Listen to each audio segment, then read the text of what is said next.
வணக்கம் நண்பர்களே, நான் தளவாய் மாடசாமி ஃப்ரம் தென்காசி. நான் ஒன்று சொல்லட்டுமா? சித்தரஞ்சன் தாஸ் ஒரு முறை ட்ரெயினில் பயணம் பண்ணிக்கிட்டு இருக்காரு. அப்போ அந்த கம்பார்ட்மெண்ட்டில் அவர் மட்டும் உட்காந்துருக்காரு. ஏத்தால ஒரு லேடி உட்காந்துருக்காங்க. அவங்க இவருடைய அழகை பார்க்குறாங்க. இவர் போட்டிருந்த ஜுவல்ஸ் எல்லாத்தையும் பார்க்குறாங்க. பார்த்துட்டு ஒரு கேள்வி கேட்குறாங்க. நீ என்னை கல்யாணம் பண்ணிக்கோ அப்படின்னு சொல்லி கேட்குறாங்க. அப்போ அவர் எதையுமே கண்டுக்காத மாதிரி இருக்கிறாரு. அப்போது மறுபடியும் இவருடைய ஜுவல்ஸ் எல்லாத்தையும் பார்த்துட்டு, நீ என்னை கல்யாணம் பண்ணிக்கோ, நான் சொல்கிறது கேட்குதா அப்படின்னு கேட்குறாங்க.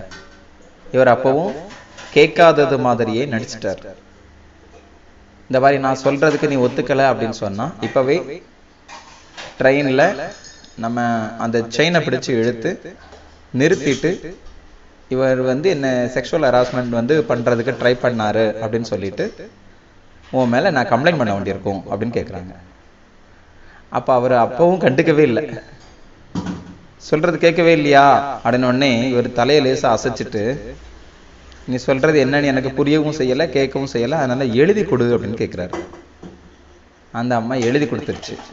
இந்த மாதிரி நீ எனக்கு ஒத்துழைக்கலை அப்படின்னு சொன்னால் நான் ட்ரெயினுடைய செயினை பிடிச்சி நிறுத்தி ஸ்டாப் பண்ணி உனக்கு ஒரு பேட் நேம் கிரியேட் பண்ணுவேன் அப்படின்னு சொல்லிட்டு எழுதி கொடுத்த உடனே அவர் கையில் வாங்கிக்கிட்டேன். அடுத்து இவர் செயினை பிடிச்சி இழுக்கிறார். என்ன பண்ணுறீங்க அப்படின்னு கேட்குது. அதான் நீ ஏற்கனவே சொன்னதை இப்போ நான் பண்ணுறேன் அப்படின்னு சொல்லிட்டு செயினை பிடிச்சி இழுத்து நிறுத்தி ட்ரெயின் அஃபீஷியல்ஸ் கார்டெலாம் வந்தாங்க. அவங்க கையில் இந்த எழுதினதையும் கொடுத்து அந்த அம்மாவையும் ஹேண்ட் ஓவர் பண்ணிட்டார்.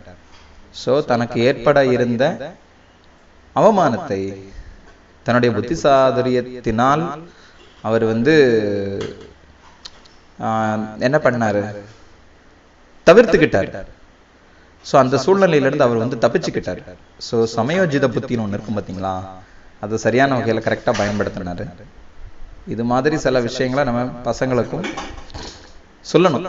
அனாவசியமான செயல்கள்லாம் மாட்டிக்க கூடாதுங்கிற விஷயத்த நம்ம சொல்லணும். இதுலேருந்து நமக்கும் ஏதாவது ஒரு பாடம் கிடைக்கும்னு நினைக்கிறேன். தேங்க்யூ.